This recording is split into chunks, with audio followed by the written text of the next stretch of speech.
तो hello friends, आप सबका फिर से स्वागत है हमारे एक नए वीडियो में, जिसमें आज हम बात करने वाले हैं सैमसंग गैलेक्सी 51 5G किस डेट को लॉन्च होगा और उसमें क्या क्या फीचर मिलेगा। तो वीडियो में आगे बढ़ने से पहले अपने भाई का नाम जान लीजिए। मेरा नाम है अभिषेक और आप देख रहे हैं आपका अपना चैनल MP टेक्निकल। तो टेक्निकल से रिलेटेड वीडियो देखने के लिए हमारे चैनल को सब्सक्राइब करें और बेल आइकन को प्रेस करें ताकि आने वाला हर एक वीडियो का नोटिफिकेशन आपको मिल सके। तो चलिए वीडियो में आगे बढ़ते हैं। तो पहले जान लेते हैं कि सैमसंग गैलेक्सी A51 5G किस डेट को लॉन्च होगा। तो मैं आप लोगों को बता दूं कि सैमसंग गैलेक्सी A51 5G 10 अगस्त 2020 को लॉन्च होगा। तो अब जान लेते हैं कि इसमें क्या क्या फीचर मिलेगा। तो पहले बात कर लेते हैं फ्रंट कैमरे की। तो इसका फ्रंट कैमरा है 32 मेगापिक्सल का से जो कि सेल्फी कैमरा है। तो अब बात कर लेते हैं इसका बैक कैमरे की। तो इसका बैक कैमरा है 48 12 5 मेगापिक्सल का जो कि प्रीमियम कैमरा हो। तो अब बात कर लेते हैं इसके बैटरी बैकअप की। तो इसका बैटरी बैकअप होगा 4500 mAh का।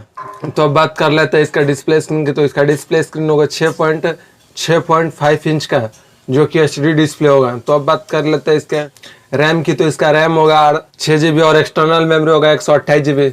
तो अब बात कर लेते हैं इसके प्राइस की। तो इसका प्राइस होगा 37,999 रुपये। तो वीडियो अच्छा लगा हो तो वीडियो को लाइक करो और चैनल बनाया तो चैनल को सब्सक्राइब कर। तब तक के लिए गुड बाय, टेक केयर।